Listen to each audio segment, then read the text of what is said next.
জাতীয় নির্বাচনের আগে গণভোটের দাবি নির্বাচন বিলম্বের প্রয়াস বলে মন্তব্য করেছেন বিএনপি স্থায়ী কমিটির সদস্য সালাউদ্দিন আহমেদ। জাতীয় প্রেসক্লাবে নাগরিক যুব ঐক্য আয়োজিত এক আলোচনায় তিনি এই মন্তব্য করেন। এখন লক্ষ্য করছি কেউ কেউ, আমি কোনো দলের নাম নেব না, এখনো আবার সেই আগের জায়গায় আগে গণভোট হতে হবে, কনস্টিটিউশন অর্ডার করতে হবে। এগুলো আমাদের মনে হয় পরিহার করা উচিত। এগুলোই হচ্ছে মূল চ্যালেঞ্জ। নির্বাচনটা চ্যালেঞ্জ না। যারা নির্বাচন বিলম্বিত করতে চায় বিভিন্ন কায়দা কানুনের মধ্য দিয়ে, সেটাই হচ্ছে চ্যালেঞ্জ।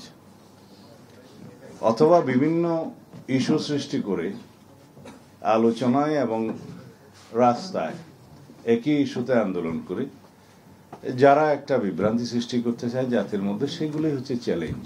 মূল চ্যালেঞ্জ এটা না। এতদিন শুনছি চান্দে অমাবস্যা লাগে, আজকে দেখলাম সূর্যে অমাবস্যা লাগে।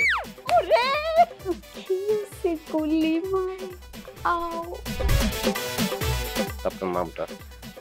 আমার নাম লাবণ্য। এটা ধরেন। এইটা কি? সোলেমানি আংটি। ভয় পেলে নাকি সিরিয়াস? আমগো চোখে তো এখন কাঠের চশমা। দুইটা খেজুর কাটা নিয়ে চক্ষু দুইটা উঠানো হইলে আমারে দান করে দিন। কারো পোষ মাছ আর কারো সর্বনাশ। নাই রে নাই, আমার বাপে নাই। এই হারামজাদা, হাতে কি গ্রামের মাসে তোর আটকা জলিল কর। আমার ঘরে তিনটা বউ এতিম হয়ে যেত। বস্তালা আবার ঢুকা। এই